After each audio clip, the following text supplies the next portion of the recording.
Excellencies, distinguished delegates, ladies and gentlemen, welcome to the ASEAN-New Zealand Commemorative Summit as we celebrate the 50th anniversary of ASEAN-New Zealand Dialogue Partnership.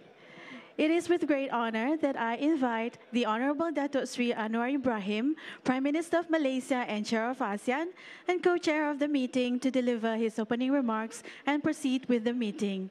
Datuk Sri, the floor is yours. Terima kasih. Prime Minister Christopher Luxon of New Zealand, Majesty, Excellencies, warm welcome to the Prime Minister. We've been here with us a few days and meeting bilaterally and sub-regional with many of us. So thank you again. And the country coordinators, of course, Prime Minister Pham Minh Chinh. We are here to celebrate the partnership. Not only have endured for so long, but to seek ways to enhance that sort of relations. And we are celebrating, that's more important. And we've been promised a good lunch, good luck. The theme, inclusivity and sustainability, is the practical lens through which we seek to shape this future. Aotearoa, right? Aotearoa, New Zealand. We have found a partner who understands these imperatives. New Zealand has stood as, with ASEAN through moments of prosperity and in times of trial, from humanitarian crisis to global uncertainties. So the conversations will, of course, open up new avenues to not only navigate, but also explore new opportunities. So thank you again for your enduring friendship. Kia ora, and welcome.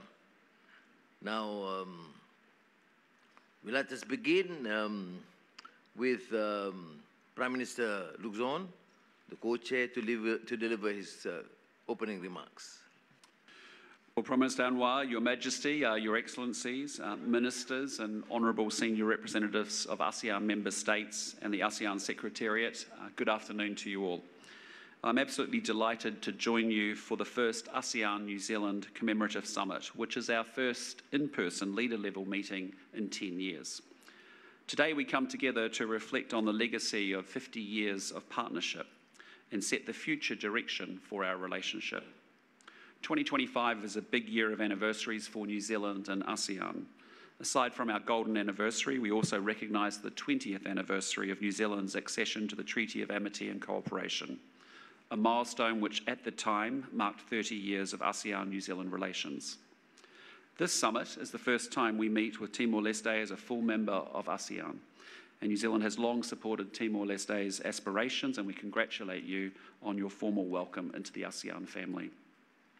New Zealand understands that our prosperity, our security and our future growth is closely intertwined with that of ASEAN member states.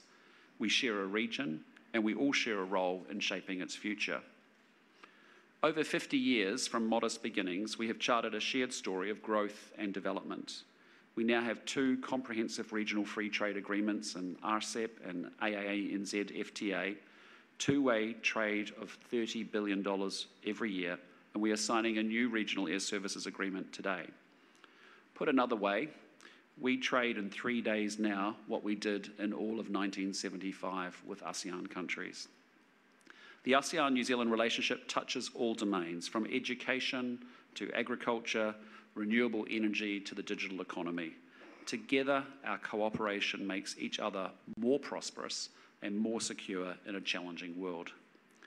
We base our relations on peace and partnership and respect. New Zealand values ASEAN's convening power, bringing together diverse states and their voices on issues that impact us all. Dialogue is essential for enhancing and understanding and bridging differences. Under our comprehensive strategic partnership, we will meet formally as leaders more often every 2 years. Our biennial leaders' summits will enable the exchange of ideas that can drive change and development for us all.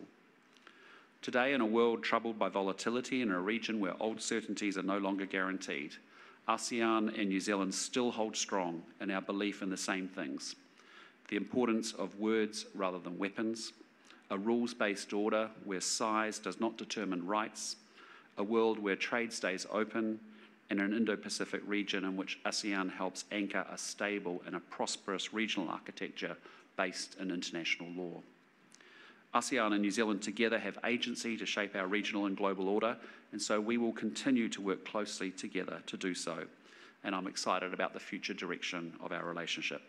Thank you again, Prime Minister Anwar. Thank you, Prime Minister Lukson, and thank you for the contribution. We'll proceed with the summit and we'll adjourn for lunch.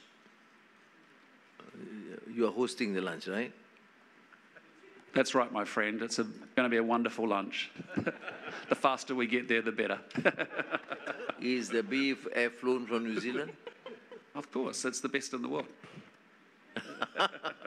All right, thank you. We have halal arrangements, so you don't worry. Anyway, the deliberations will center on two issues: ASEAN-New Zealand cooperation and its future direction, and other matters. You refer to number one document kit, document number one in the kit, and we see your cooperation to make sure that we are not late for lunch. We'll begin by, before that, the media must adjourn for tea or coffee, or as I do, hot water, which is healthier. Thank you. We'll begin with Prime Minister Pham Minh Chinh, Vietnam, who is the country coordinator for ASEAN-New Zealand dialogue relations. Prime Minister. Vâng, cảm ơn Ngài Chủ tịch, thưa Ngài Thủ tướng Christopher Luxon, đồng Chủ tịch, thưa Quốc vương và các vị lãnh đạo ASEAN. Tôi là cái người Việt Nam là cái điều phối cái quan hệ của ASEAN với lại